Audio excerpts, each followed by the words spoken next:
confirmed. All right, sweet. Audio confirmed. Sweet. All right, this is it. And there's no turning back, so everybody's just hunker down for the long haul. This all begins in 3, 2, 1. There's old Gray with her dove-wing hat. There's old Green with her sewing machine. Where's the bobbin at? She's toting old Grain in a printed sack. The dust blows forward and the dust blows back. And the wind blows black. Hey, do anchovies only go on pizza, or can you eat them loose?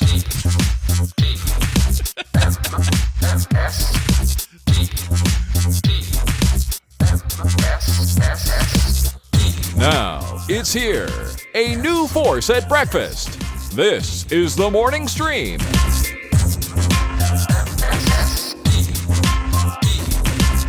Good morning, everybody. Welcome back to TMS. It is the 2,225th episode of this show for January 4th, 2022.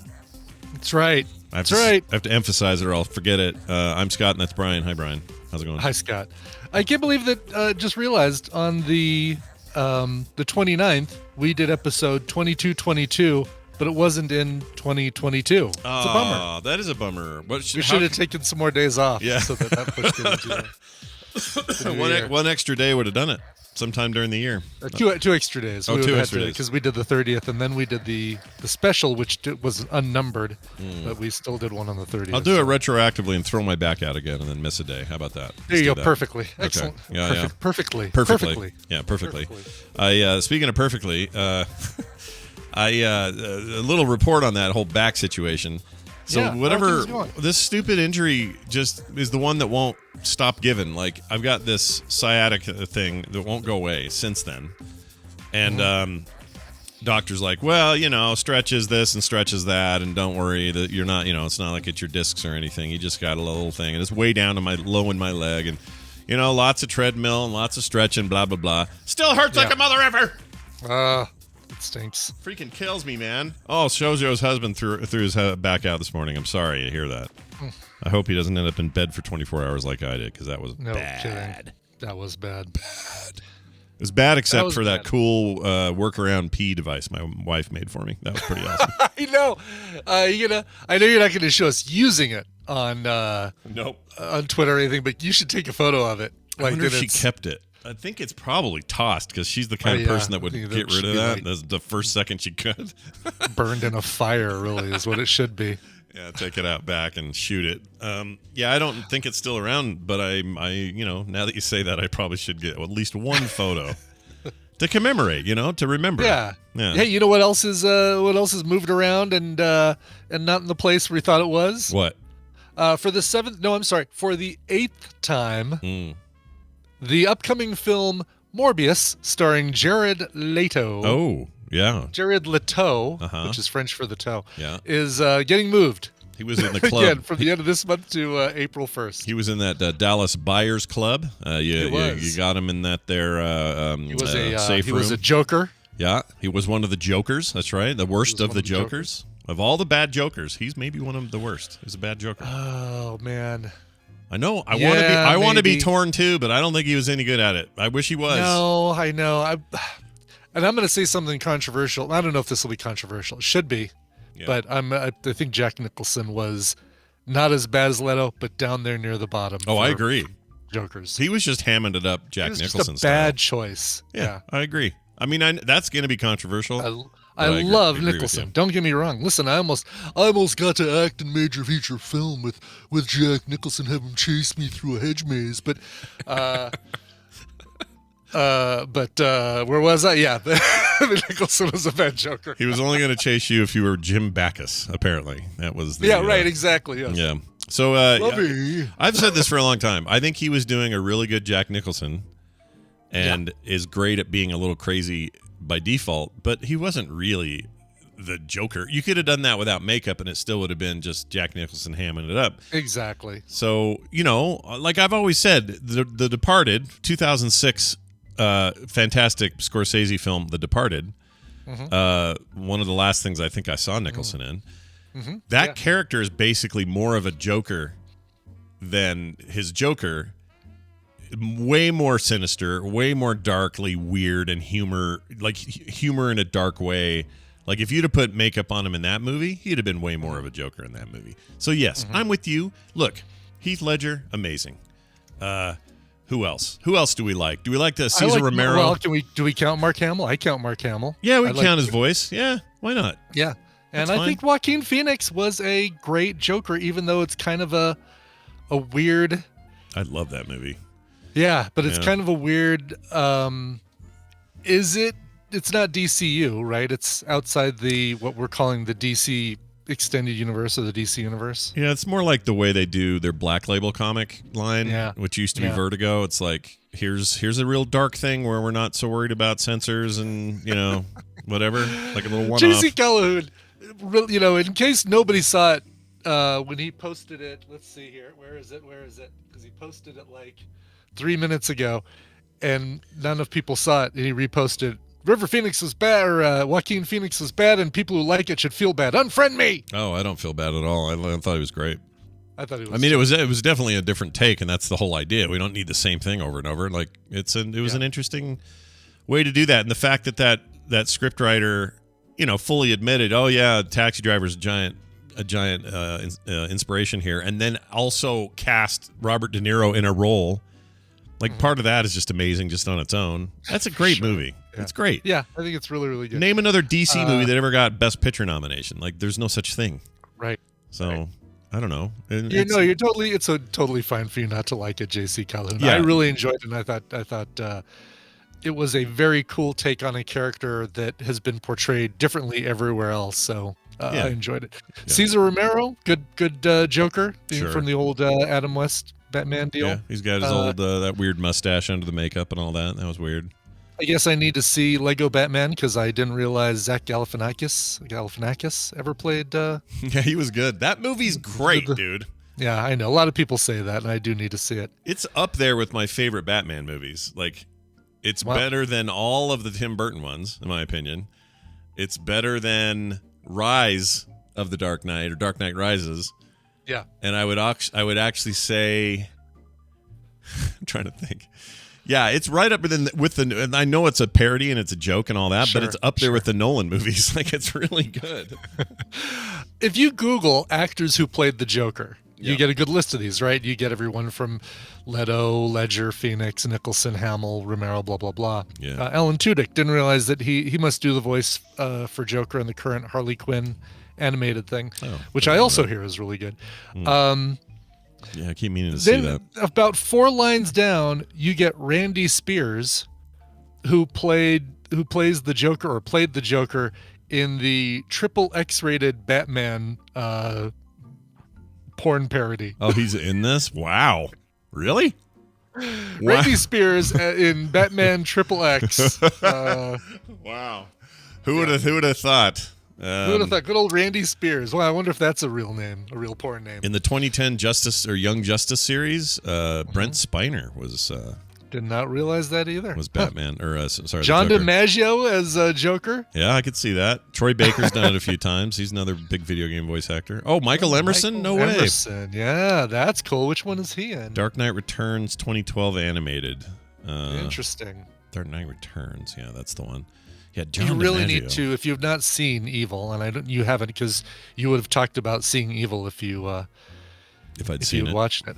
Yeah, you got to watch it. He is fantastic in that. It's a really, really good show. It is so much better than it should be for a show that premiered on regular broadcast television. Well, I'll give what is probably a hint about what I might recommend this week. I can't because it doesn't end till Thursday. But man, it doesn't end till a week from Thursday. Oh, a week from Thursday. There are 2 more. Oh, that makes me happy to hear that. 2 more. Okay, good. Yeah. I was afraid it was his last one. I'm so hooked on Station 11, I can barely handle it. I love it. Love it. Cool. Oh my gosh. Good. Oh, I can't wait. Is he in that? Michael Emerson is in that? No, it just reminded me of it because Lost is kind of like it. Oh, gotcha. Right. But not really. I don't want to mislead anybody. It's not like Lost. Here's another take on Lost at all. It's just I'm having some of those initial like, whoa, what does that mean kind of feelings. Like, it's really cool. Station 11 is good. And I know it's like Going to be hard for some because the premise of the event of the apocalyptic event of the thing is a massive, deadly flu outbreak that like kills 999 people out of 1,000. Like you're 1 in 1,000 chance of surviving. So it's like a little close to home or whatever with COVID and everything. Obviously not the death rate, but it's not the point of the thing. It's just the event that then everything else builds around, and it's really very good. I like it a lot. Can you think of a better post-Lost, but definitely influenced by Lost television show than The Leftovers? The Leftovers absolutely has some Lost. Well, for sure, it had its lead writer and everything. Yeah. That too, right? Yeah. But also the storytelling style, the format, the implications, the questions it asks. I agree with that. Actually, I think The Leftovers is because they tried doing so many things like that. Oh, Fringe was good. Would you think Fringe was almost like the X-Files, the next level of the X-Files? It's like Lost and X-Files had a baby. That's but you know what? Fringe is a good one because there were a bunch that came out right afterwards. Flash Forward, The Event, I think wasn't it called The Event? Mm-hmm. Oh yeah, The Event. How was that? Was that? I would even say Manifest, Current Things Like not Current Things Like Manifest, and that La Brea. Oh yeah.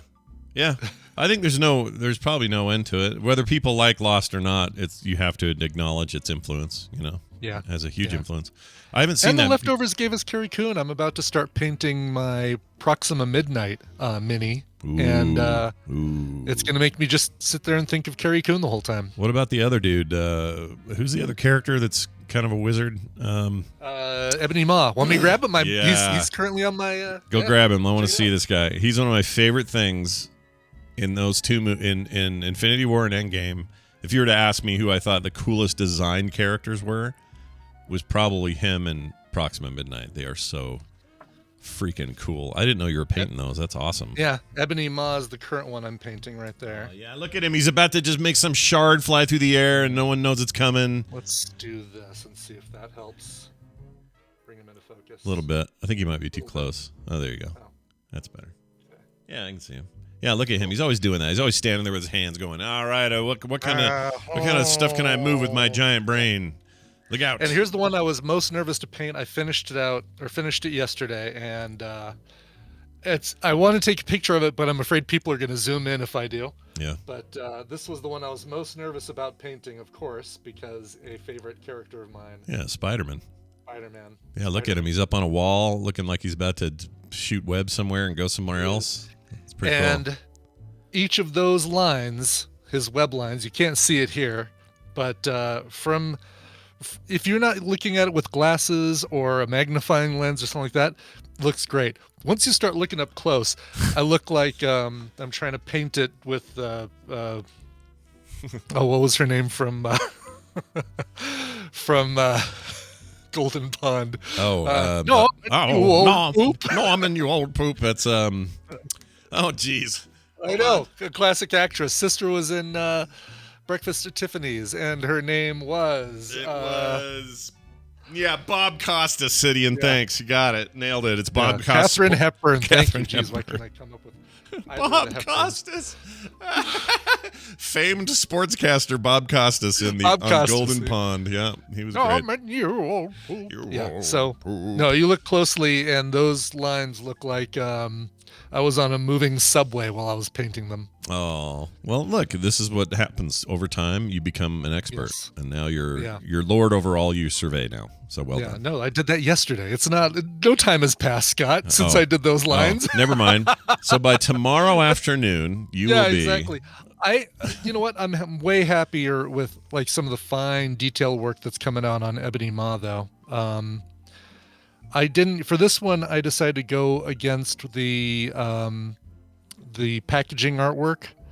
Like for all four of the Black Order, I'm going to go against the packaging artwork and kind of go closer to the look from Endgame, Infinity War and Endgame. That makes sense. This dude's coming out great. He's great. Should have him finished today, and I'm going to move on to Proxima Midnight. Nice. She's she brings out the Carrie Coon in all of us, is what I have to say. That's right. City and those are from the CMON game, Marvel United, or CMON game. It's CMON, cool mini or not, but they made a game called Marvel United, and the game itself is really cool. I'm going to be going to a con, I think, we'll see, in 2 weeks, called Hexacon at the Omni Hotel here in Broomfield. We'll see again. But it's they're like, hey, people are there, they're asking about if you're going to be able to come, guest of honor kind of thing, and I'm like, oh, well, here's a good time for me to bring all my minis and force people to play Marvel United. Yeah, load them up. Go for it. Exactly. Yeah. I think it sounds great. Hey, I wanted to remind folks that yesterday a brand new show called Play Retro happened. Yeah, it did. Me and Brian Dunaway did a game show, and it's all about retro games, and we talked in depth about the making and creation and otherwise information around the game Joust. And you may say, well, that sounds boring. I don't think so, man. We went places with that discussion. Not at all. And that's great. Yeah, I have all kinds of having grown up with arcades everywhere, my house full of arcade machines, my dad running a whole business based on that era, and then losing all of it in 1985 as a result of the great video game crash of 85. There's just so many stories that I can tell about almost all of those games. That was just one. Next week we'll do it again. If you're interested at all in this kind of subject matter, go check it out at Play Retro, wherever you get your podcasts, or you can just find all the links over at frogpants.com/playretro. Very cool. Japan food time, Brian. Let's put it in our mouth and swish it around. Food. Take this. Yes. It's for you. It's food. Now, as I see it, the tradition of savory and sweet continues. Yeah, we start with savory and then move on to the sweet. Right. And we don't know. I'm going to load up Google Translate just to have it at the ready, but I'm not going to translate any of this until we've tasted it. The only English on here is this. I can kind of make it out. Okinawa Churisan. Churisan Pin? Pin? Yeah, P-I-N, I think. Yeah. Unless that's P/N. Oh, it could be a slash. It's a little longer than the... It is. Oh, no, I guess in Okinawa the I is really long. Yeah, it's It is the Child's Play font from Adobe. Yep. That's the one. We recognize our typography. All right, so this is a bag within a bag. Oh, that's never good. And then inside that bag is another bag. Hold on. Oh, these look dark and foreboding. They look stinky. Do not eat the silica gel pack that's in there. Keep stuff fresh. Ew, it smells like paint. Oh, really? Yeah. Oh, it kind of does, actually. I'm not getting a food smell out of it. It smells like it smells like Doesn't it smell like paint to you? I get a food smell vibe. Oh. But but I see the paint. Like when you say paint, it's like, oh, I totally see what you're talking about. There's like a little hint of varnish or something in there. Yeah. All right. All right, you ready for Try this? one of these sticks. Don't know what's even in there. Spear. These are Randy Spears, just like in the Batman XXX porn. Oh, perfect. Oh, they're sweet. These are red bean. This is red bean? Or sweet potato. Maybe sweet potato. They're awfully dark. What's your translator say? All right, let's fire it up. All right, we're gonna learn a little international hoo-ha here. I'm gonna run the translator first on the lettering on the clear bag and see if that gives me anything. Oh yeah, at the bottom it says Benhamo and Kari, which I missed before. I don't know what that means. Probably brand. Okay. Yeah, nothing translating on the clear bag. Let's try the... On the old this clear is bag. Vertical. Anything? Deep red stomach, red potato crunchy. Okay. So they are sweet potatoes, basically. They are sweet potato. Deep red stomach. Ugh. Deep red stomach and... Pause. There we go. Let's see if I... I always like when I can pause the Google Translate on the worst thing it possibly can say. Yeah. And that'll totally do it. It struggles. Use deep red stomach. That's great. Everybody wants a deep red stomach, I've learned. Yeah, so this is sweet potato crispies is what these are, and I'm a fan. I like these aren't bad. I like them. They're maybe a little too sweet. I don't know if they're artificially sweetened or if that's just how those potatoes come. I think those are just how they come because that's a very it tastes like a very natural kind of sweetness. All right, well, now an unnatural sweetness. That's right. Kit Kat for coffee break. Yeah, that's right. You heard me at home. That's right. Kit Kat for coffee break. Kit Kat for coffee break. And it has got a little cup of a clear mug of coffee, or I guess, whatever you want to call it. That's what I used to use before I switched to the Ember. I preferred the clear glass coffee. Oh, why? What's that? Why is the reason, do you think? I don't know. I really don't know. I think I like drinking coffee out of glass over ceramic. So and just I like don't know. I couldn't tell you why. It's like drinking a Moscow Mule out of a copper cup instead of a glass. Oh, interesting. It could just be an aesthetic thing. Could be, I don't know. The feel of glass on one's lips is different than porcelain or ceramic. Yeah. All right, here we go. All right. Kit Kat for coffee break, getting opened. Oh, I'm liking this already. This is a Japanese version of the deal. They're always very small. I don't know why. Mm-hmm. Oh, that's good. That's so they can put 6 in a bag and call it good. Yeah. Now, see that? That just tastes like a regular Kit Kat. Oh, really? You don't get a coffee vibe from I'm it? not getting a coffee vibe at all. Is that just me? No, it's faint. You know what? Now that I'm concentrating on it. Maybe what they're trying to do there is just say, hey, here's a little chocolate treat for your coffee break. Maybe. Yeah, maybe. Okay. But there's a feels like there's a hint of coffee, but maybe I'm imagining it because... Well, it's definitely better chocolate flavor than an American Kit Kat. We know that. No doubt. That'll be true of everything in here. All right. Well, good job, everybody. Thank you, Tara, once again in Japan. And we will try more weird things probably tomorrow. That's right. Yeah. That's right. We have one bag of Angry Pig left.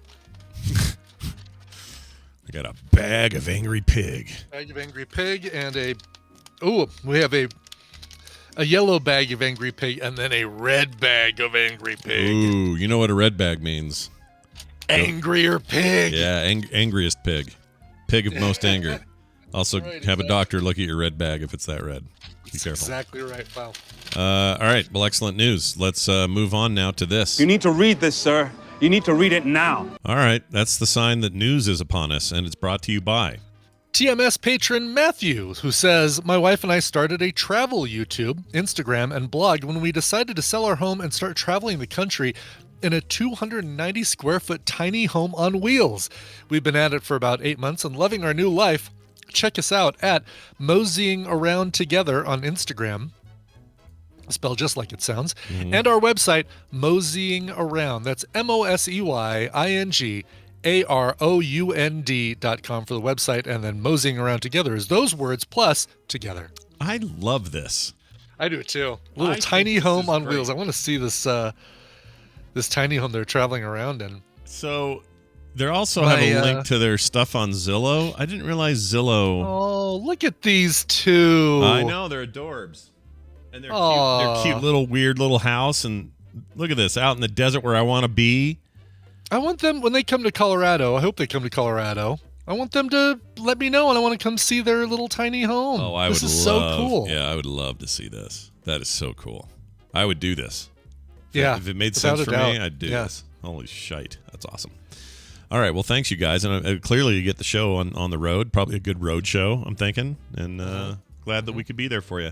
So when you have a listing on Zillow... Oh, no, that says follow. Yeah. Never mind.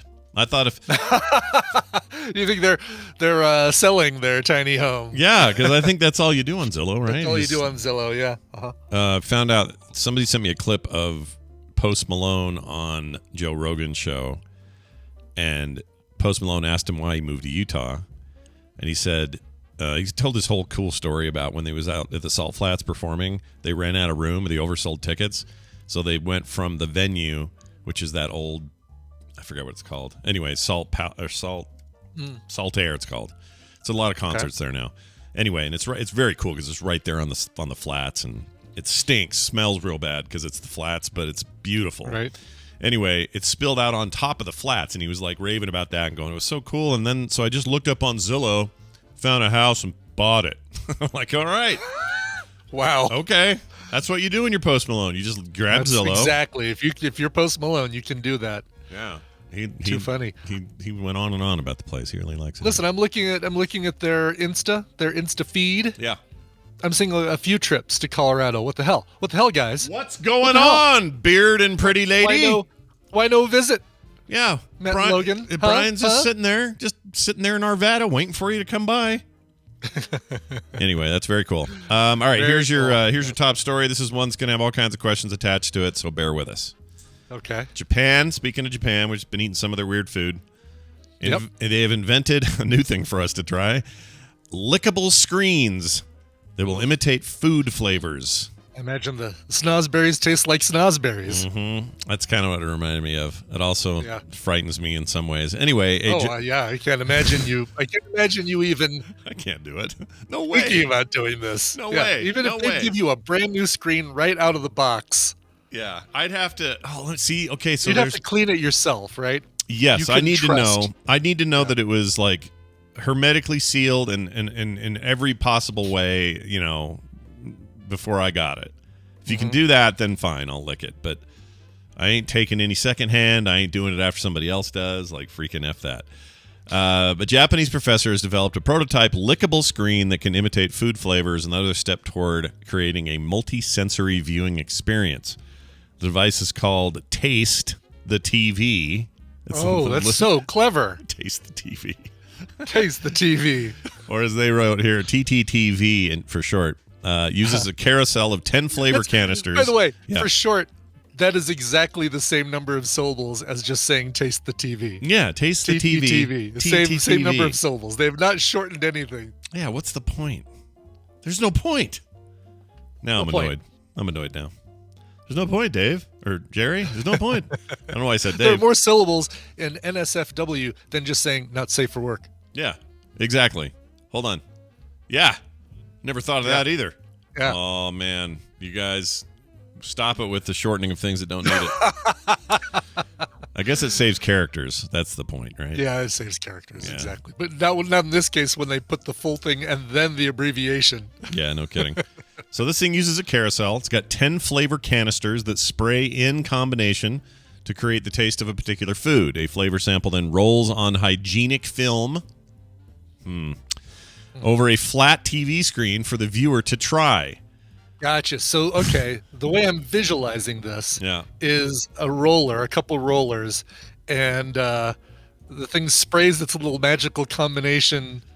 By the way, let's not gloss over the fact that Japan thinks that every flavor can be simulated by a combination of 10 ingredients. And if that was the case, then Taco Bell really will be the last living restaurant in the world, a la Demolition Man. Yeah. No kidding. So it sprays it on its little film and then rolls that film over Kathy Lee Gifford's face on the Today Show. Yeah, basically, yeah. So you can taste what her makeup tastes like or whatever. Yeah, exactly. There's a picture here on The Guardian where the prototype is being used. This is not your typical television screen. So. Oh no, she looks like she's licking a tanning bed. Yeah, it does. It's built weird. So that little screen right there, I guess the stuff behind it are the canisters and basically the print module, if you want to look at it in those terms. I guess so, yeah. And then that rolls down in front of where she's looking, and she's like, oh, here's a cooking show I like. I just tasted this cake the lady made. But I say this probably isn't going to go anywhere. That's my thinking. I think it probably is, I think that maybe Japan should work on getting people vaccinated so my wife and I can finally go back instead of working on a TV you can lick. It's because we're hogging them all, man. We keep doing boosters and stuff. Isn't there some truth to that? Like some countries have never gotten even the first shots. It's Japan, according to somebody who lived there who emailed me when we were talking about it last year, there were two reasons why Japan was a little bit slower with the vaccine rollout than we were here. One is because as a culture, people only trust getting shots from an actual doctor and not a nurse or PA or anything like that. They will only get a shot from a doctor. Yeah. Second reason is Japan had a little bit of a pride thing going on where they did not want to get other countries to produce the vaccine for them. They wanted to produce it themselves.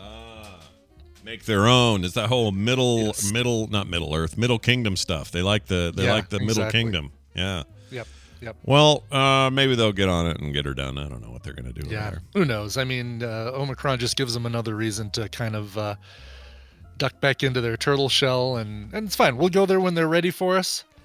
And I hope our hotel does not include a TV that you can lick. Yeah, no kidding. Or that the previous guest licked. The weird thing, so not weird, but Carter went up to they have in-office meetings and stuff on Mondays. Mm-hmm. So she went up there to the university where she works yesterday. In fact, when she was in the show or in the chat room, she was up there then. Oh, she was at work. Uh-huh. Yeah, she's actually there working real hard listening to us. And anyway, one of her coworkers had symptoms of something. They don't know what. So they have a rule up there that if you do that, you go straight to the symptomatic testing thing they have at the university. Mm. And she goes and reports back that this thing was packed. Like mile-long lines, like really bad, which means... If she didn't have it before. Yeah, if you didn't have it before, you're going to get it in that line. No kidding. That's something I was actually thinking about. If enough people, and Omicron is as spreadable as they say it is, enough people get in line just to get tested, even if you didn't have it, you're going to walk away with it. Right. Yeah. You know? It's such a mess. Yeah. What a mess. People are bad. Whatever. People aren't bad. We just got to get our hands around it. Like who's the epidemiologist last year said something I never forgot. I could never get it out of my head. He says, "Look, it's 2 weeks behind us at any given time. At any given time, this entire thing is 2 weeks behind us, and we never deal with it again. But because we have a problem of scale, there are just too many human beings, and they all want to do their own thing." And because of that, you're never gonna have that 2 weeks behind us thing. It's never gonna happen. Yeah, it's a bummer. Now, if you had 100 people on the planet, let's say we're some apocalyptic scenario, there's 100 of us left. We could do it. We would do the 2 weeks behind us thing. Right, leftovers, Station 11, any of those scenarios. We have this exactly. Yeah. Well, I don't know. Station 11 has a lot of unknowns, but damn, I'm excited for you to watch that. You're gonna love it. I can't wait. Yeah. You're going to love it. Mackenzie Phillips is great, but everybody. Mackenzie Phillips. Really, all the way from One Day at a Time. Oh, sorry. It's great that they were able to get her back for this. Hold on. Mackenzie. What's her last name? D. Begins with the D. D. And then there's an A. And then there's a V. And then there's an I. Mackenzie Davis. Mackenzie Davis. Go. You almost spelled the whole thing before I got it. She's awesome, and so is everybody else. There's no one on that show, especially this little girl that plays her when she's younger. She's a revelation. She blew my mind. Really? Oh, cool. The Fanning Girls level of whoa, you're a kid actor that can act. Like she's really good. I can't wait for you to see it. It's very weird. We've been watching so much stuff. I honestly could do 5 recommendals tomorrow. I'm not going to, but I could if I wanted to. Yeah. Know this, though, everyone out here listening to me. It's very, it's how do I put it? It's very artsy. For lack of a better way of putting this, I don't even know how to put it because the thing is doing stuff I haven't seen a TV show do before. And it's doing it in a tone that's just not what you expect. So some people are going to watch it going, I love post-apocalyptic stories or whatever, and it is one of those, but it's done in this like really different way. I know the book it's based on is also like this, so maybe if you've read the book, it's like that. But anyway, it's I can't stop thinking about that show. It's so good. That's cool. And and Drenched in Wildfire agrees about Mackenzie Davis. I mean, her breakthrough in *Halt and Catch Fire* was just she was great. Such a great role and such a great show. I think she made a good Terminator lady. I thought she did. Yeah, and a good Blade Runner lady. Yep. She's she's the flesh and blood girlfriend on the. Right, she's the real behind Ana de Armas's virtual. Yeah, Ana de Armas got a giant pink projection in the middle of the city and showed us one of her boobs. We got to see a boob. Yeah. Yes, she did. All right, moving on. Let's go to. Thank you, Mr. Skin.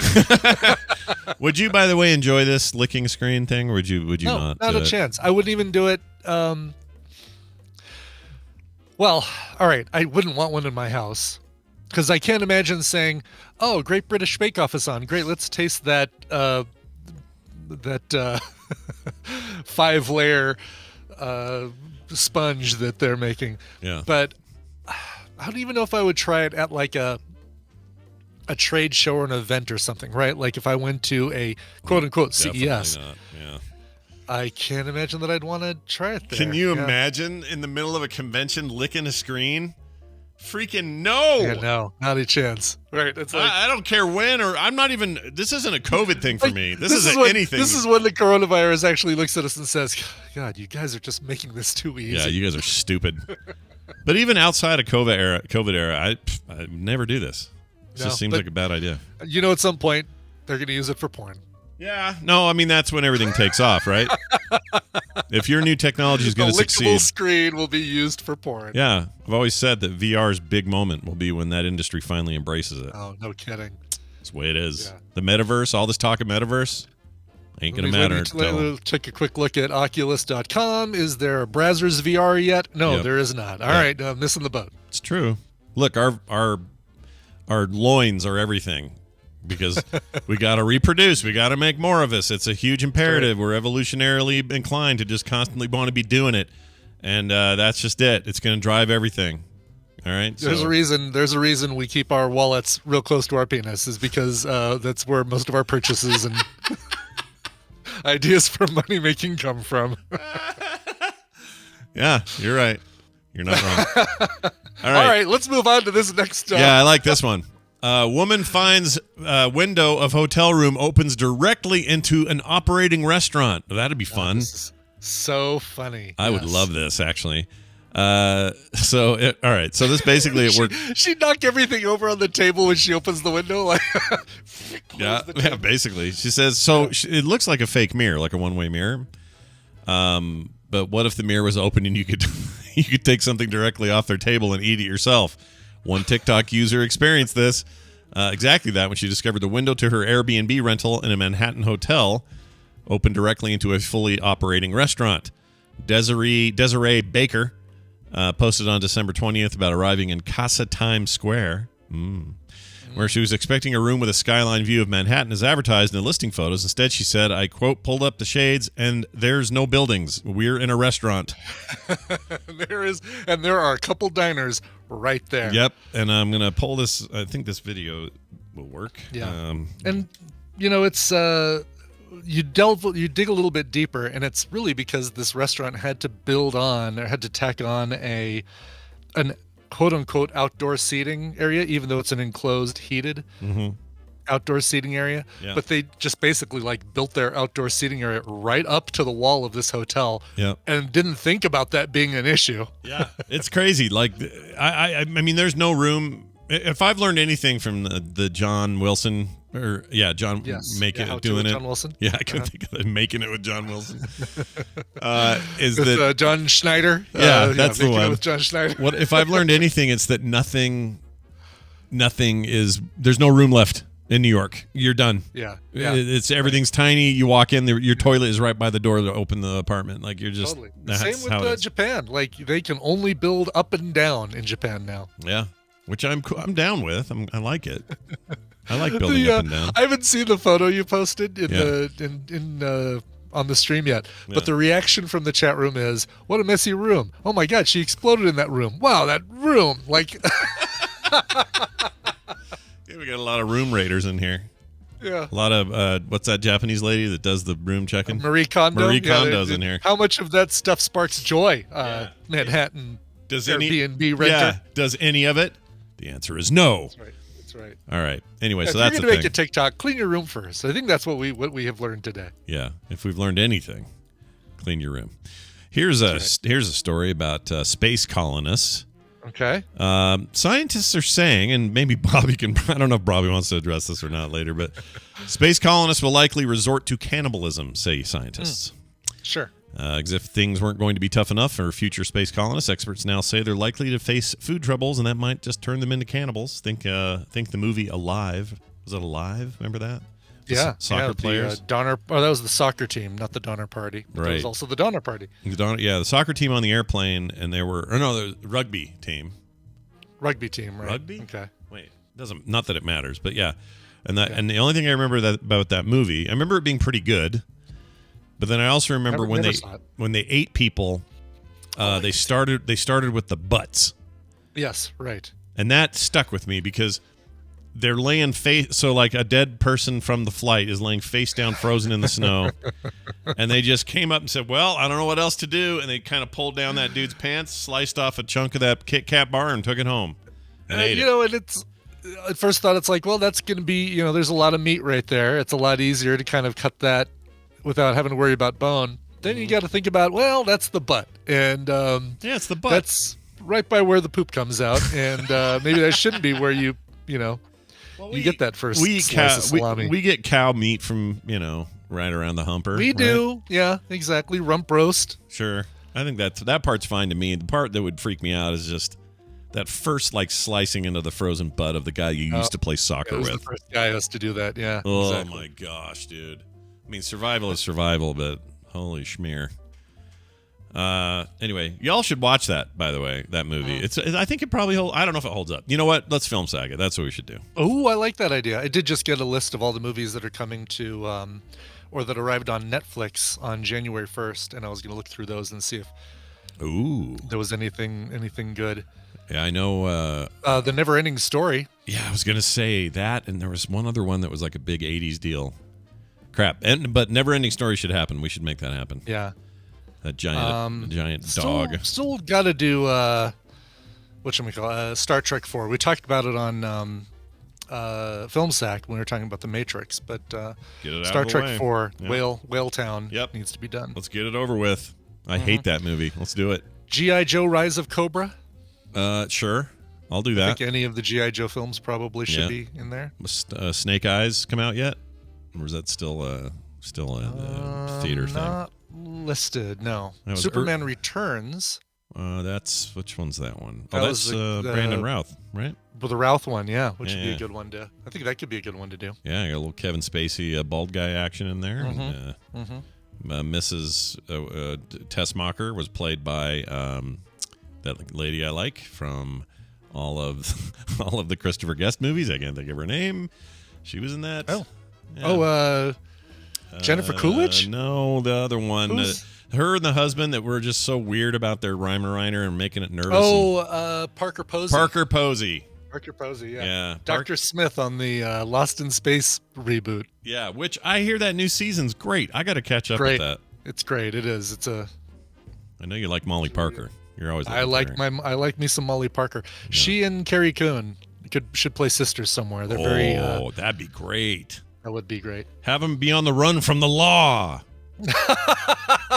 That's right. Lawbreakers, starring Molly Parker and Carrie Coon. That's right. And they're getting chased across the nation by, I don't know, someone. Chris Hemsworth. Yeah, he'd be all grizzled. He's an FBI agent who's going rogue and chasing these two ladies. Yeah, and they're gonna get him, but then those two ladies drive off a cliff holding hands, and then wait, that's been done.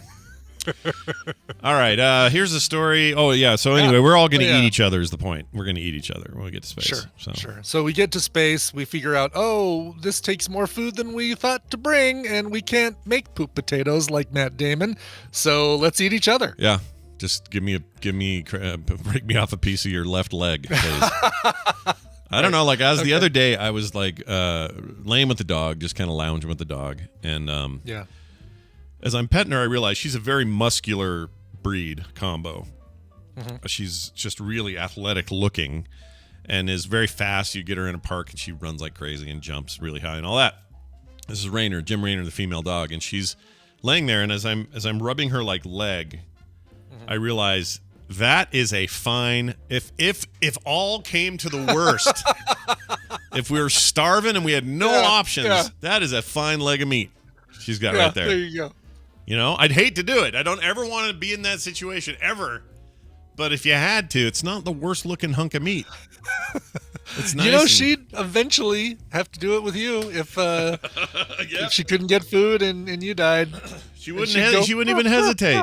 She wouldn't even hesitate. She'd whine a little and then she'd go nom nom nom nom and eat me. Yeah. Yeah. Meanwhile, Honora takes a bite out of my leg every morning while I'm brushing my teeth just to see if I'm dead, to see if she can. Yeah, exactly. Yeah, she's seeing how tender things are. Is this good? It's like a cartoon. Brian looks like a big stick of chicken walking through the house, like they used to do in the old days. Right. All right. Speaking of food, our final story of the day: Little Caesars Hot and Ready's. You know those things? You just walk in and buy one for $5 and walk out. I'm aware of one. I have gotten one. I did this once. I think I did this a lot more in my 20s. Yeah. I haven't done it in a very long time. I don't remember those. I even worked at Little Caesars for maybe 4 months. Yeah. And what was the guy's name? My boss told me, Brian, you must wear a brown slack. You must wear a brown slack to work. Did you not wear a brown slack? I apparently did not wear a brown slack. Okay. Yeah. Did they let you go or did you leave? How did it go? No, I think I eventually just got a couple Dockers and wore them. But yeah. You know, the conveyor belt is damn handy. Like basically, you just put the pizza on one end, and then the pizza comes out the other end done. It's like, you don't have to check it. At all the other pizza places I worked, it's like, check it, lift it up. Is it cooked all the way through? Blah, blah, blah. Yeah. No, this thing is like, they've got it figured out. Yeah. They do, and that's why they could be given that kind of production, they could make this decision about having it only be $5. That's right. Well, not anymore. Not anymore. Even the Little Caesars is no longer immune to price increases. The chain's signature $5 hot and ready pizza now costs 11% more. They're now selling a new and improved version of the recognizable pizza, which has 33% more pepperoni and a new price, $5.55. So it's not too bad.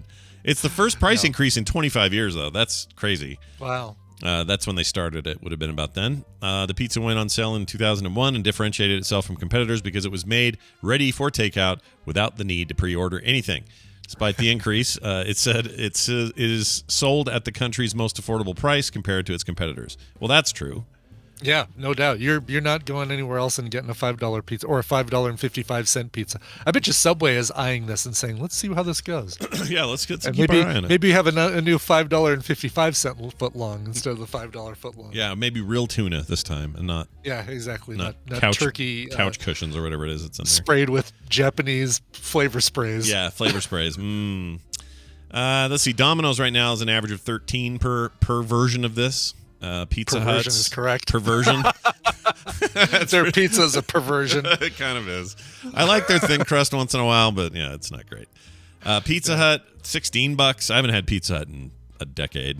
No. I used to love it back in the long days ago. We just got a Big Daddy's opened up over by Big Daddy's Pizza, which I know you guys have out in Salt Lake because I signed up for their discount coupon thing while I was waiting for my pie to get made. And all my texts say, "Hey, today buy one get one 50% off." Salt Lake City only. Yeah, it's like, well, what the heck? What yeah, what's going on? Why can't you do that everywhere? Yeah, there are 3 locations in SLC, I believe, and then some further out in the valley or down the valley and south of me. I'm not sure, but yeah, they're supposed to be great, and I've yet to have one. It's not bad. Yeah, we had their vegetarian pizza, and it was really good, even though neither of us are vegetarians. But it was good. Sometimes you got to try the vegetarian, you know? You do. Just to see what's going on there. Now I want pizza. Jeez Louise. Kind of want one of these. These are not great pizzas, but I really like Little Caesars dough and crust. I was going to say there's something that they do the crust with like an oil and cornmeal kind of combo on the crust that makes them very, very good. Yeah. Or very tasty, probably very extra bad for you. But I did hear that along with this, they're also putting 33% more. Oh, there it is right there. 33% more pepperoni. Yeah. On it. You did say that at the beginning before the. Yeah, and that seems generous. I think it is. Sure. It's a third more. By the way, this is part of a blossoming, spiking restaurant price increase over the last 12 months in general. We're looking at 5.8% over the last 12 months, which is inflation and probably not good inflation. Anyway, that's according to the Bureau of Labor Statistics. The sharp increase underscores the fact that restaurants and food makers are not immune to supply chain and labor pressures continuing to push prices across the board. One thing it said here I wanted to mention was, pizza sales have exploded during the pandemic. Sales more than ever. They're hit all-time highs for all the brands. Everybody's like making a It's because before we figured out that with Grubhub and Uber Eats, we could get anything we want delivered to the house. Our first thought was, just give me a pizza. Yeah. I don't want to go out. I don't want to leave the house. Give me a pizza. Get you a pizza. And also pizza. Those pizza places usually don't charge surcharges on top of the delivery, so you're not paying like the Grubhub extra prices or whatever. That's why Jimmy John's does their own deliveries and they don't charge any extra. Yeah. They just bring it. And they're freaking fast. My gosh. They are freaking fast. I'm a block out of their delivery area, but there's a juice place I really like, so I just have it delivered to the juice place. I get my juice and I wait outside for my Jimmy John's. That's awesome. Really? You have them like bring it right there where you're at? That's amazing. Yeah. So like I just basically say I'm in a Kia Soul in the parking lot in front of the juice place, and the guy taps on my window and hands me my Turkey Tom. That's freaking fantastic. Yeah. I also get the Turkey Tom. I like that one. It's a good one. Oh, and if you get it as an unwich, yeah, it's even better. Might have to do that today. Like, all right. Super, super healthy. Here's what we're going to do. We're going to take a break. And when we come back, we're going to spend some time with Bill Doran, our resident maker, and a little time with Bobby also. Talk about some science that he hasn't warned me about, so I don't know what we're doing. It could be anything. A science warning.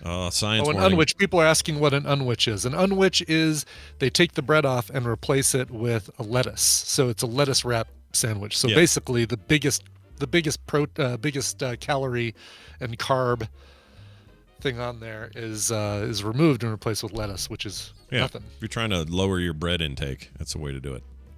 All right, let's take that break. Let's play that song. What do you got over there?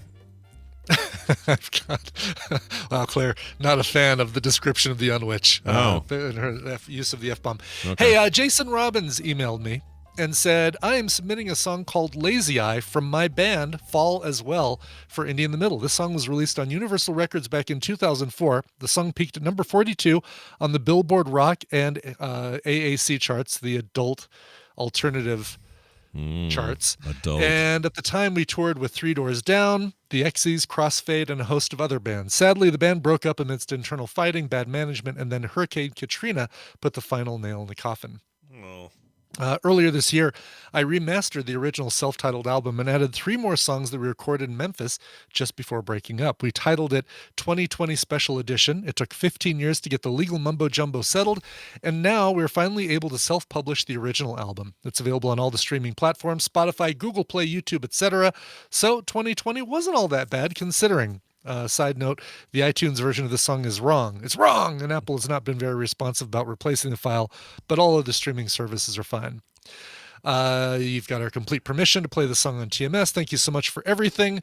Jason Robbins, the drummer of Fall As Well. This is great. I listened to this morning. I don't know how I missed it. He sent it to me a couple of months ago, and I missed it then. But, God, who was I thinking? Who was I kind of comparing this to? Like if Toad the Wet Sprocket was still making music today, and somebody's probably gonna email and say, no, Toad the Wet Sprocket had a new album in 2021 and you missed it. But it's got that really good driving rock, alternative rock vibe. I totally dig this.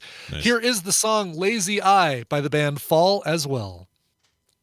Marbling refers to the flecks of fat interspersed throughout the meat. It adds juiciness, taste, and tenderness to the beef.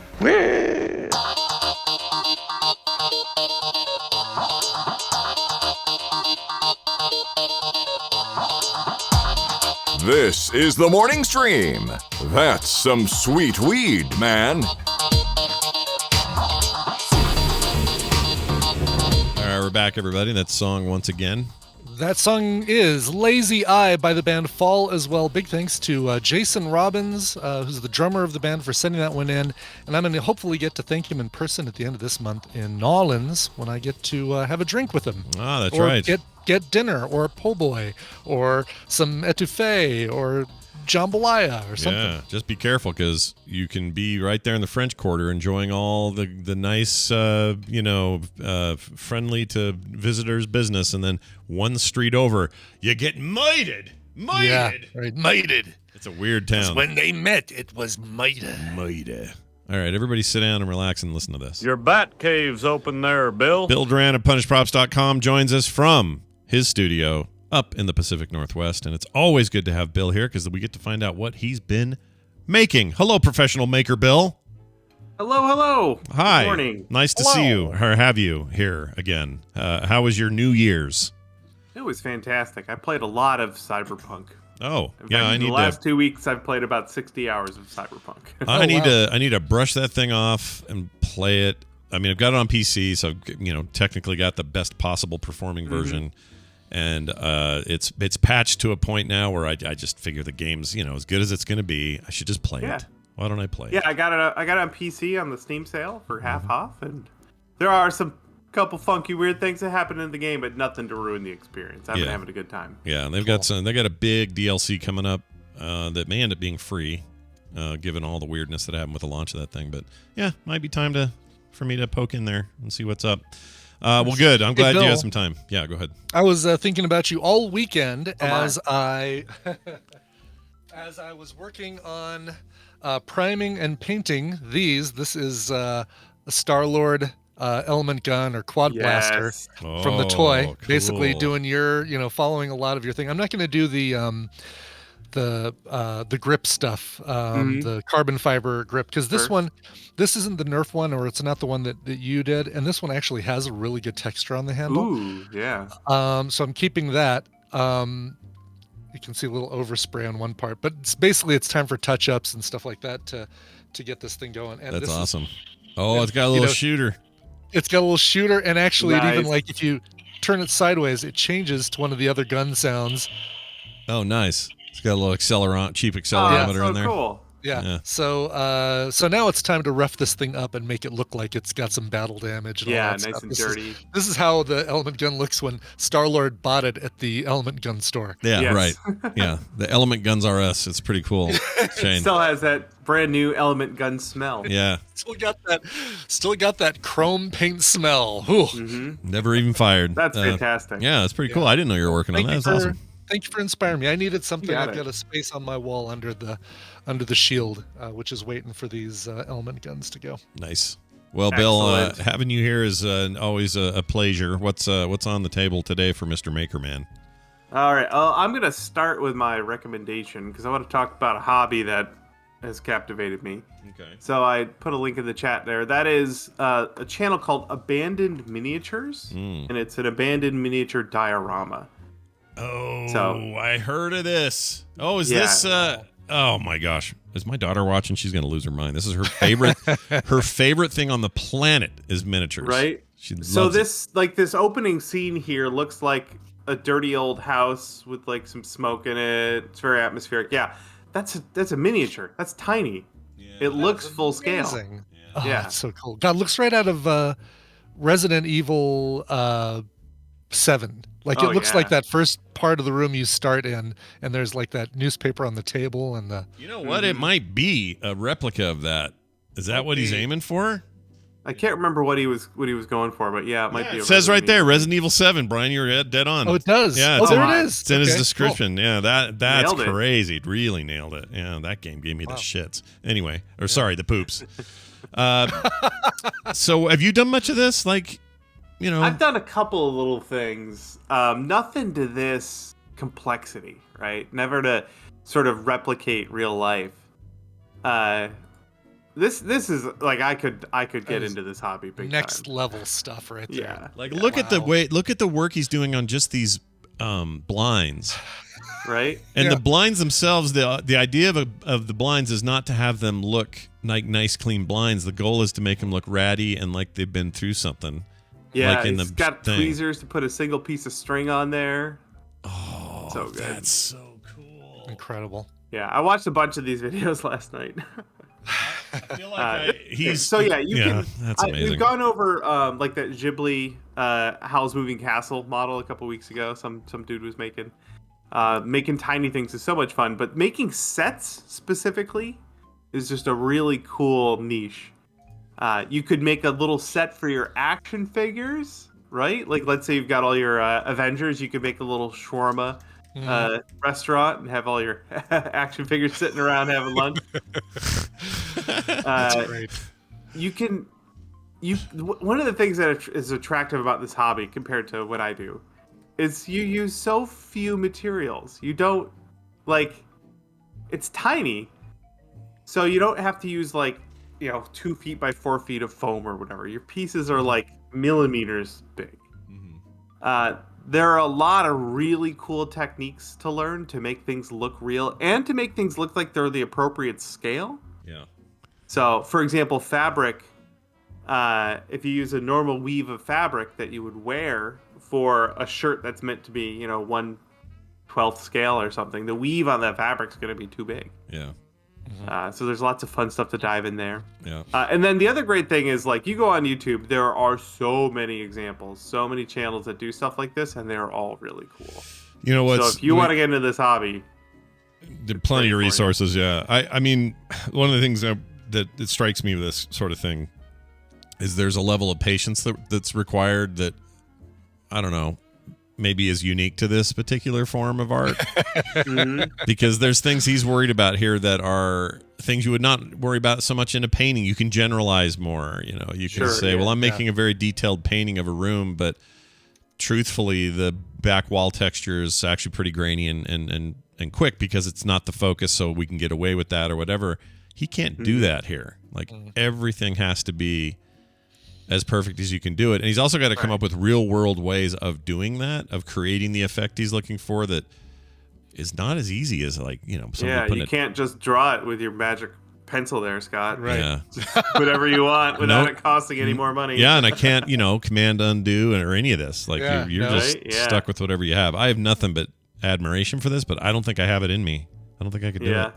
Did you happen to see, I'll put this in our Discord, but there was also floating around this dude, let's see, what's his name? Artist Kill Cutter basically does what you're talking about with action figures. He takes old discarded, well, not discarded. We'll just say Star Wars because that's all he shows in this thing, but Star Wars action figures that he then poses in some crazy situations and then photographs them. Some of it's done in post-processing, like, some Photoshop work later and stuff, but basically it makes these ultra realistic, very epic, cool images and stuff with freaking 7-inch action figures, and I love that kind of stuff too. It's just, it's not quite the same as this, but this kind of really detailed tiny work is really fascinating to me. Right. Really. And then if you've made your set, you can throw your action figure in there.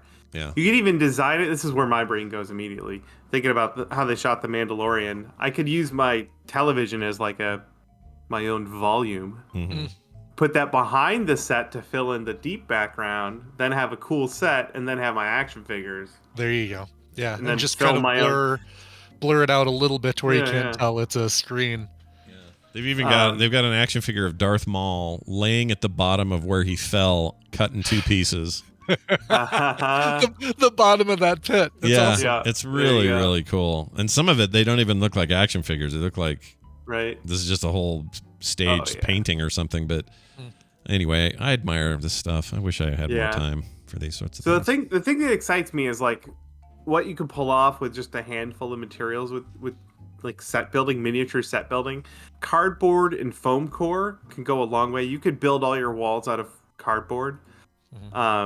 You could even use cardstock and Elmer's glue. If that's all you have, you can start building sets today. Yeah. All of your D&D paints, all the materials you use for making D&D minis and stuff, all useful here. Things like popsicle sticks get used all the time, or balsa wood. But even if all you have is popsicle sticks and you need to make stuff out of wood, they're basically tiny little boards, really. Yeah. You can make anything out of them. It's pretty rad. Yeah, and you can get started with just like an X-Acto knife. That's it. That's really all you need to get started. Yeah. But then once you get into it, there's a whole world of possibilities. I assume anybody who does this, including you all have bad backs, right? Your necks are terrible. Yeah, just hunched over. I mean, I have a bad back anyway. It's not because I'm doing minis. Okay. So true. So once you get started, the sky's the limit. Obviously, 3D printing is like perfect for this. I just got a Anycubic resin printer, one of the newer ones. Oh, nice, yeah. Those little resin printers, man, they're good now. They're so good. They're so good. They're still a pain in the butt to clean, but if I were getting one 3D printer right now, choosing between a resin and a filament, I'd go resin. Yeah, Love it. It's bananas how good. And like I said, this is tiny stuff. So those resin printers print small detail very well. Yeah. So you could print some like smaller than you think things you could print for your little dioramas here.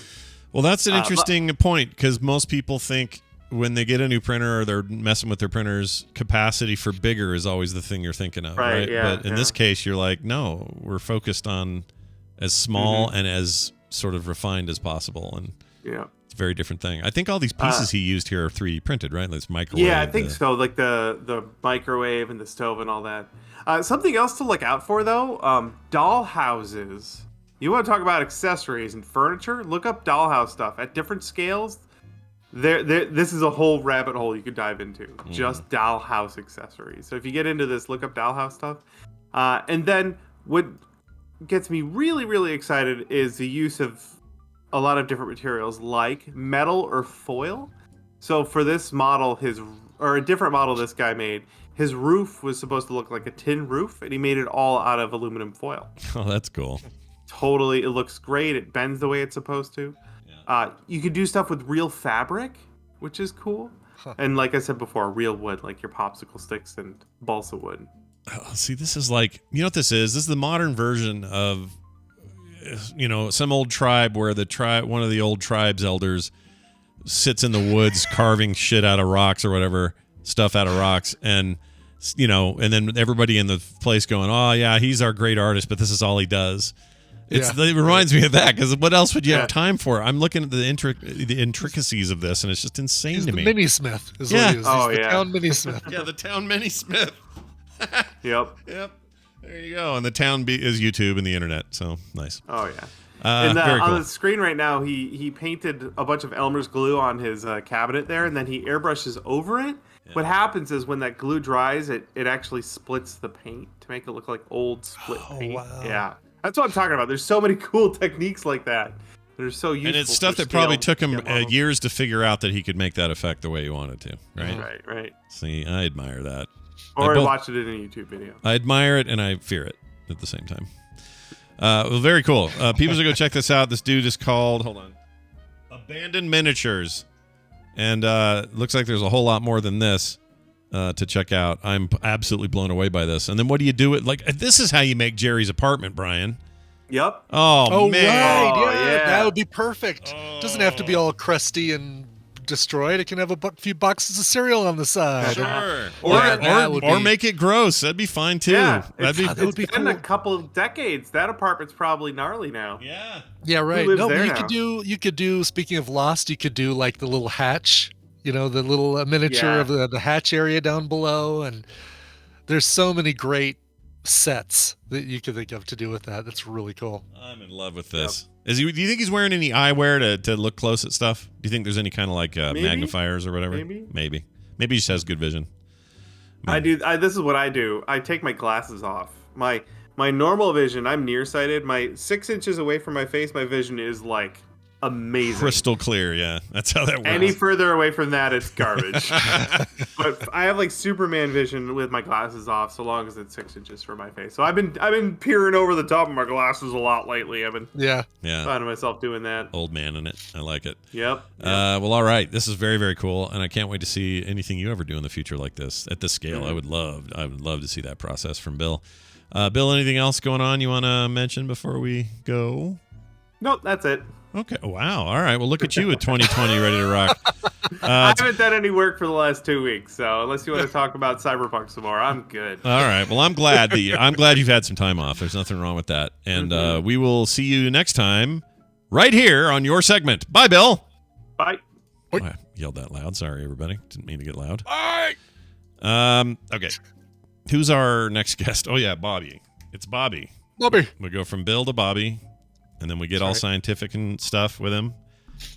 My favorite comment, by the way, in the chat today is Jay Funktastic, who'd said, I'd love to do miniature stuff, but my cats would eat it. He's probably right. Yeah, probably. Cats do Bobby that. Bobby accidentally just called me from the ANTP thing while you were saying that. Oh, weird. Well, I'll take him in any form I can get him. Speaking of that guy, that name we just invoked, it's Bobby Frankenberger. He joins us all the way from South Carolina to talk about a little science. Hi, Bobby. Welcome back to the show. How are you? Hey, you remember last week you couldn't connect? That's what was happening. I was trying to call someone else every time I thought I was picking up. Oh, funny. Weird. What? Oh, because you saw the little phone icon at the top and you thought that would answer. Yeah. So that's a Bobby thing. Totally makes sense. Yeah. Totally makes sense. Yeah. So we blame you for that, and it's fine. Totally. It's totally fine. Totally. You can be Well done. you be you. How's it going? Good, man. How are you? You doing all right? I'm doing great. There's this. Hopefully you won't be able to hear it, but there's this helicopter that keeps flying over my house, and it's been happening for days. Maybe it's your topic. You're gonna talk. I don't understand, but I think somebody in our neighborhood got a helicopter for Christmas. Is it possible it's a small remote one, like a remote control? No, it's a full. Because I've gone out and looked at it with the binoculars, and it's really annoying. As a podcaster, you don't really like aircraft flying over your house. No, I agree. I don't like that. It's loud. And why are they surveilling you in your neighborhood? You gotta know these things. You know? I don't know. There's a little small lake right next to us, so maybe they're flying over that. This guy's spouting scientific information. We can't have that in the South. Just kidding, South. You guys are great. I love you. I do. My wife's from there. So anyway. I know you don't know. You commented multiple times that you don't know what I'm bringing anymore, and I stopped telling you because you always just said that sounds good. I feel like we. Yeah, you're not going to bring anything I don't like. There's never going to be come up with something else. Yeah, that's not going to happen. So I wanted to talk about the weather today. Great. To disappoint you. It was actually a climate change thing, but I want a quick update. So last week we mentioned Omicron and how it was 90% of cases, but I wanted to do a sort of correction. The day after I talked about how there were 90% of cases were Omicron, the CDC adjusted their estimate down to 59%. So just wanted to make it clear. What was that based on? How did they get the revised number? I'm just curious. You know the process is to do that, or is it just some guy in the back room going, it's probably closer to 59, and then they went with it? Or what? I think what it is they just didn't have all the numbers in yet, and then every state kind of calculates that all differently, and I think some of the states updated the way that they were calculating things. I don't know. They're just everybody's always trying to get information out really, really fast, and I think sometimes when you do get it out really, really fast, you make mistakes. Yeah. And, Well, this is the problem, right? You have to balance the speed at which we need things like rapid testing and just stuff to keep people alive, right? Your hierarchy of needs requires that you're doing these quick things for that end of it. But on the other end, we need measurement. We need measurement tools. We need the time it takes to say, this is a new variant, and here's how much the percentage, blah, blah, blah. That stuff isn't stuff you do in a rapid way. So it's this juxtaposition of hurry, hurry, hurry, and take the time that's necessary. And unfortunately, I think for a lot of people, that frustrates them, but it's just the way of it. I don't know how else you do it, you know? What else are you going to do? Frustrating, especially as a science communicator who's familiar with this is normal in science in general, right? Is that you constantly gather data, you say what you know, and then you get more data, and then you update your knowledge, right? And so that's just the process, but I don't think that's just not how I think most people think about things. They get information, and that's kind of they lock it in. That's the information, and then when it changes, it can be upsetting and confusing. Well, that's because they don't understand that this stuff does change, and they see it as, well, wait, they said 90. How am I supposed to trust them? Well, no, the goal wasn't here's the number to trust. The goal is trust in the process of adjusting. Because you have to. That's just the way it is. I get why people get frustrated. I totally get it. But don't. I mean, what are you going to do? The alternative is that they do give you a fake number and say that it's set in stone. Do you want to just lie to me, please? Yeah, that's all. Yeah, that's what I don't understand. Well, the alternative is really that they just don't. They don't give you any number information at all. Because they're afraid to give you a wrong information. So there's that balance. You either don't get any information because you don't want wrong information, or you don't want outdated information, or you get lots of conflicting information because you're getting it as it comes out. Yeah. So where you got to fall somewhere in the middle, and where do you do that? That's a policy thing, and people make mistakes. Humanity is hard at scale. I've noticed. Have you noticed that? Yeah. When the numbers get big, it's just complicated. If there's like 12 of us, we'd have this all taken care of. We'd be good. We'd have it. But no, there's 8 billion of us, and we have to deal with it. So there you have it. Speaking of us being really bad at large numbers and long-term things and making bad decisions and everything, we just had another climate modeling report come out of the International Panel on Climate Change, the IPCC. Oh boy. And climate stuff is usually always kind of bad news. But what they did, the news that just came out was that they did a report analyzing the economic impacts of different types of decision making that we can make, and they found out what the impacts of making extreme, like whether or not we meet the goals of the Paris Climate Agreement versus in time that we've said we were going to versus if we don't, and what the economic impacts of those things are. And in particular, they published a report saying that what the impacts of not making extreme changes to reach the temperature goals that were set will be. Yeah.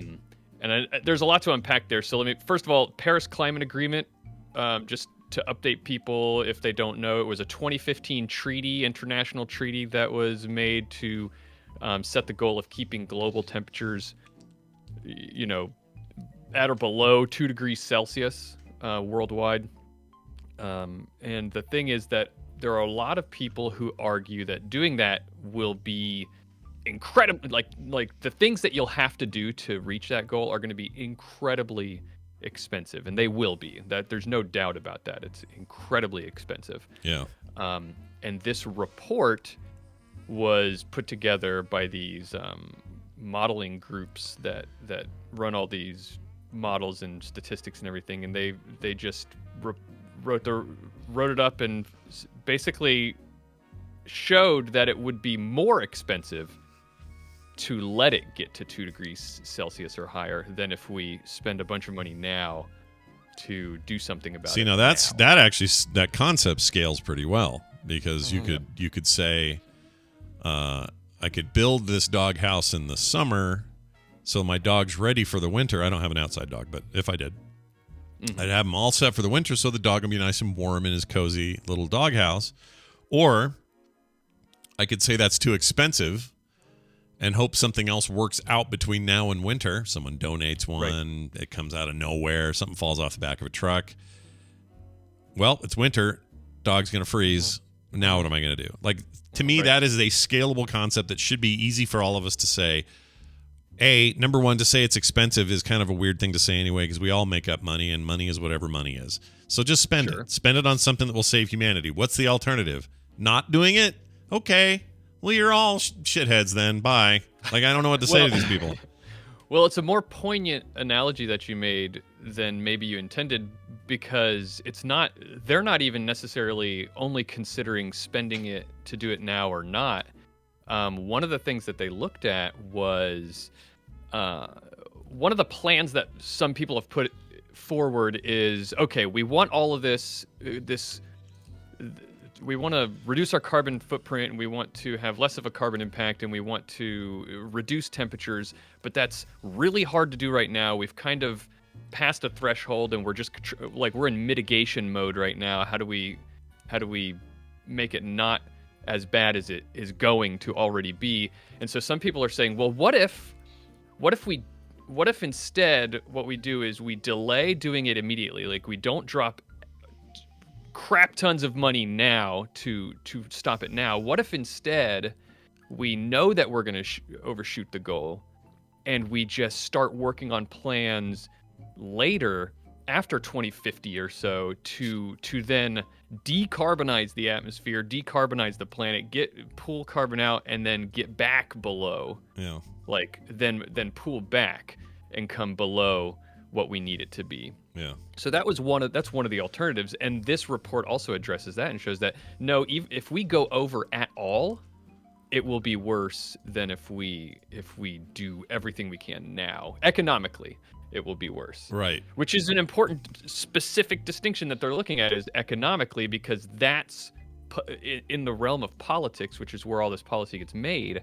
That's one of the big arguments that is put forward, is that this is how can we make this economically viable? And then you have all these other alternatives. Well, economic it also has implications beyond just how much does something cost, or how much will we be at a loss for once we don't do it, or whatever. Like those are measures, or those are metrics to think about. But the main metric is you're talking about billions of, well, at least hundreds of millions of people in certain parts of the world where economic disruption means death. Like just you're done. Yeah.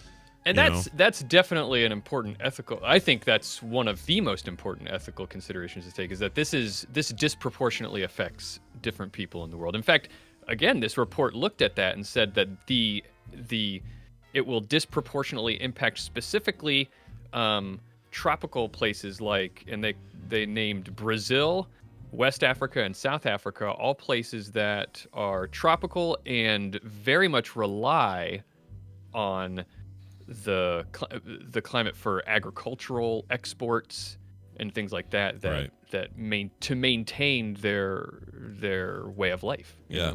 Arizona would just have to call it quits. Just kidding, Arizona. You guys are great. You don't need to do anything. You're fine. Now, one of the reasons that they've determined that it's going to cost more is because of extreme weather impacts like heat waves. Speaking of places like Arizona and out in the West, recently there have been a lot of heat waves, and also extreme weather phenomena like hurricanes and tornadoes are getting worse. They're not necessarily getting more. Like some people say, oh, there's more hurricanes now. There's not necessarily more hurricanes trending in terms of the trends, but they're more severe. And that's a problem. Yeah. Yeah. So that's a big problem. Yeah. Severity is kind of all of it. Like if you had, it's like that old story of like, what would you rather do? Fight 100 raccoon-sized dogs, or 1,000, or whatever it is. I don't know what it is. However that works. Would you rather do the one or the other? I would much rather have a lot of tiny hurricanes than one giant one. Right. Yeah. Right? Wouldn't you? I think I know what you mean. Hurricanes already are really big, so 1,000 tiny ones is probably pretty bad. Yeah, that's pretty bad. I guess because hurricane by its very definition is a certain level of trouble. Right. So right. I guess what I'm saying is I'd rather have a million. You know what? Here it is.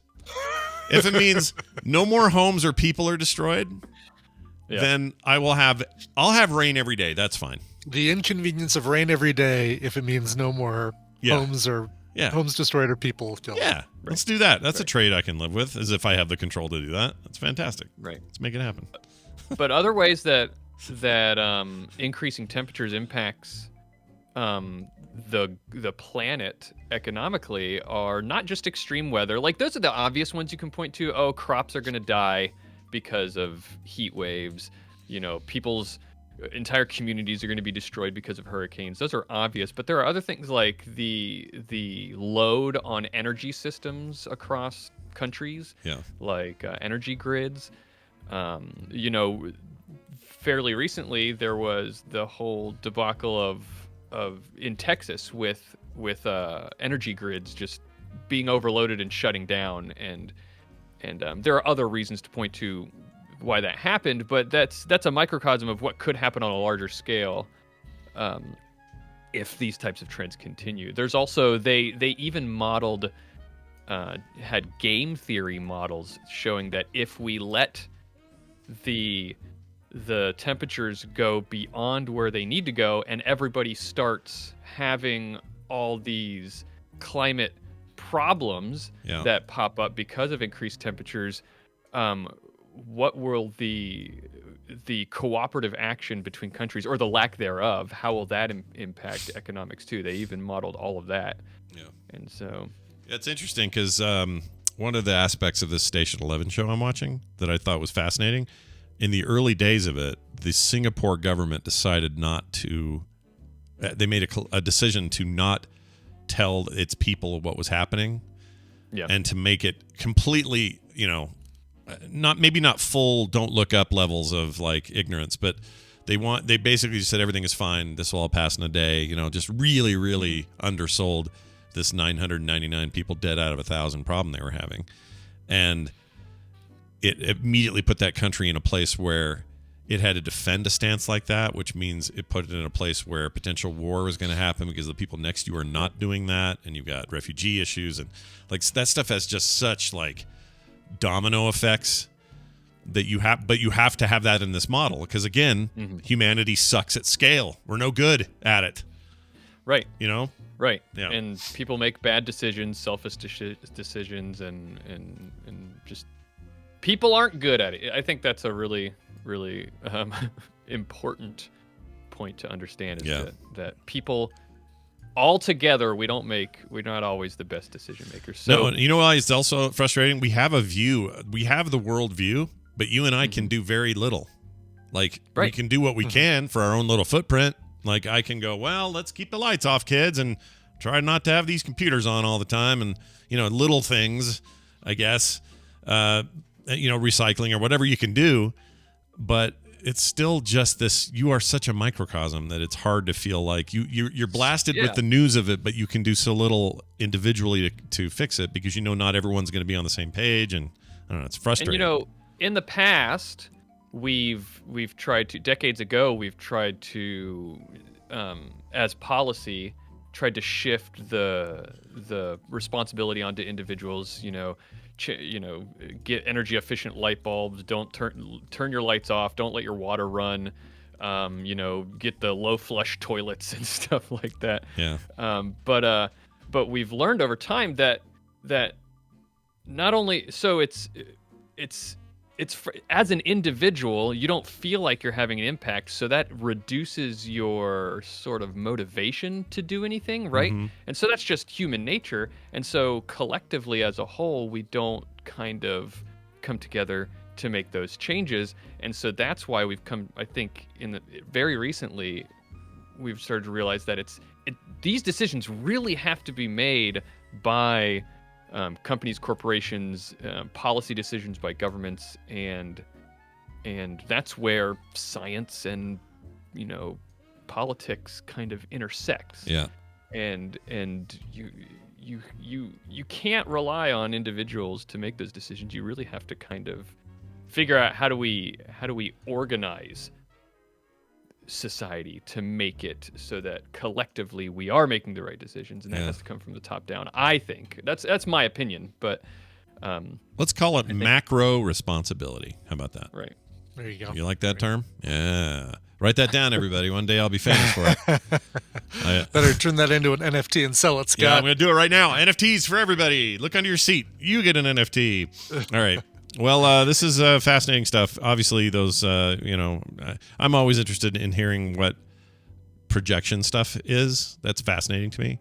I read yesterday a pretty big report someone did, and I wish I could point to it so I could give people a citation here. I can't. I'm sorry about that. I'll try to find it and tweet it. But it was basically the energy impact of all of crypto and its associated things. So you can throw NFTs in there, but cryptocurrency as a thing and the crypto effort, however they quantified it, more than doubled its power usage in a year. Yeah. And erased any impact from electrical vehicles or hybrids. Just erased it. As if those don't exist. So one of the things you could do as an individual is like, yep, my next car is an electric. Well, that still has issues because electricity comes from somewhere. It's generated by this. Sometimes it's coal. There's that whole argument. But still, you're less reliant on petroleum or whatever, and so you are making some impact. That impact collectively just wiped, done, gone because all the crypto took over from it.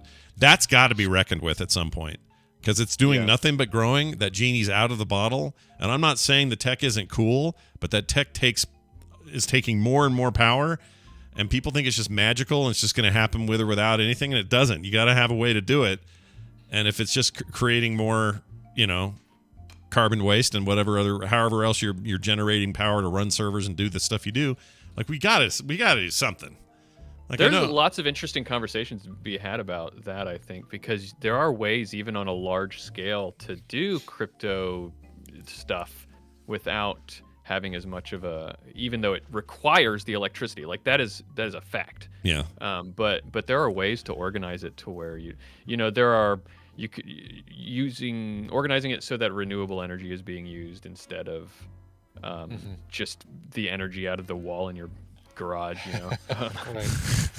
Yeah, which is so out of sight, out of mind. 220, you're 221, whatever it takes. It's like beef, though. I always think of it like beef. Like, I got a steak on my plate, and it's amazing. It's so good. But I didn't have to do anything to get it. I mean, I had to pay for it, but I didn't have to go kill that cow, raise that cow, then kill it, then gut it, then take all the meat out of it, then do all the things you had to do back in the day. I didn't have to do any of that for the chicken sandwich I made, or for whatever it is, whatever it came from. And we get into this mindset where it's just there, so we don't think about it. Electricity is 100% that. Like, it's just there, and somehow we got it, and yeah, I pay a bill every month, but I don't know. Like, it's not good. It's good to think about. Yeah. A little bit more. It's important to think about. Yeah, I agree. Well, hanging with you is always important as well. Bobby, we love our Tuesdays with Bobby, don't we, Brian? We just love them. We do. Yeah. We do. It's a special time. It's a learning time. It's a learning time. for all That's of right. us. It's like school. South Carolina's taking over the show, isn't it? Yeah. Kind of. Yeah. In a weird way. At least Tuesdays, 3 days a Wednesdays, week. Yeah. And Mondays. Yeah. You guys are the long con of TMS. Well done. Pretty soon the whole show will be done from Charleston. Isn't Red Fraggle in the South too? The Southeast. She is. So, Yeah. Amy is. Right, a Thursday. Yeah, no kidding. Oh, God, you There you guys go. really are taking over. Yeah. Ruh-roh. Yeah. It's great though. I for one embrace our Southern overlords. Bring it on. I don't have a problem with it. Just some of the things you do, maybe drop those, but then it'll be fine. Hey, Sure. Bobby, tell people where they can find your show and why they should find it. What's going on over there? So I have a weekly science podcast where we talk about issues like this and things that pop up in the news. It's called All Around Science. Me and my co-host Maura talk about it every week. The episode that just came out yesterday had lots of really interesting stuff. Bladeless brain surgery is a thing Whoa. that's being developed. Bring it on. Our main topic, we discussed sentience versus sapience. What's the difference, and what does that have to do with animal ethics? How we treat animals and everything. And Sure. also, there was a story about a robot fish that was made that hunts down other mosquito fish. Good. I like Wow. that. I like a good robot fish story. Yeah, talking my language here. Fish Terminator. Yeah, fish Terminator is such a Fish Terminator. that made my brain go 20 directions at once, and now I can't think what to do next. All right, Bobby, as always, the pleasure is ours having you on. We wish you nothing but the best new year, and of course, look forward to seeing you each and every Tuesday right here. Have a great one. You too. Bye Bye-bye. See you, now. Bobby. Bye now.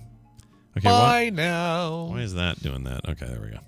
Hey, look at us here at the end of the show. Now, before we get out of here, I got a mashup, bonus style. Ooh, bonus. Yep, this is an NTR, which stands for Nailed the Read. It's a new kind of mashup we haven't had on the show before. Yeah, it's a new category.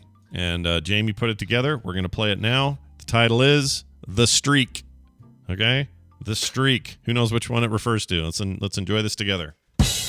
Pseudoscience with Bobby. Oh, no. Oh, you no, want me to no, sing we can't that? have that. All right, well, Yeah. so I'll do it. Studio. No, shit. it's Sue Studio. Come Okay, on. so we got Studio. Shit. I got studio in there. Studio. Shit. Do This it all again. stays in, please, by the way. Pseudoscience with Bobby on this episode of The Morning Stream.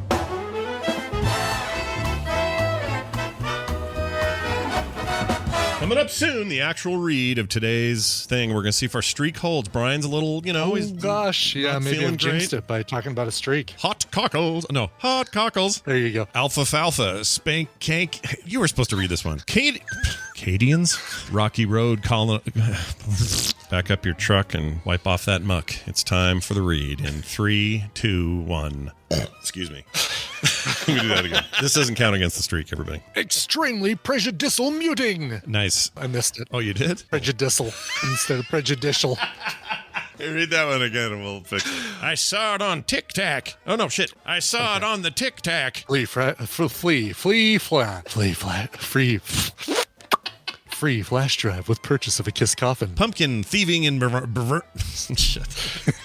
Pervert. All right, let's try it again. Brian, like the What's wrong with us? Brian, like the McRib, is back. Down under. They're just... Scott blew the streak. It was me who done it. I was so nervous I did it. All right. Let me do that again. Get all the Thanksgiving shawarma. Wait. Okay. All That's about... really not what that says. I'm going to try that again. All about the Thanksgiving shawarma. The Rankin Bass Weird Smoking Puppet Guys. There you go. Weed smoking. See, now I did it. Now we're doing it. It's all right, read that one more time. You look at her hair, not... Shit. You look at her hair, not at all... Try it again. That was perfectly done. For real. No goofs, no nothing. That was great. I know. It was like we've been working towards this moment our entire lives. Our entire lives. Wow. That's amazing. Wow, I don't know where the streak's at right now. Or actually, no, we're good from yesterday, right? Our first show of the year. So far, so good for the year. Okay. With just one under our belts. Okay. I feel good about it.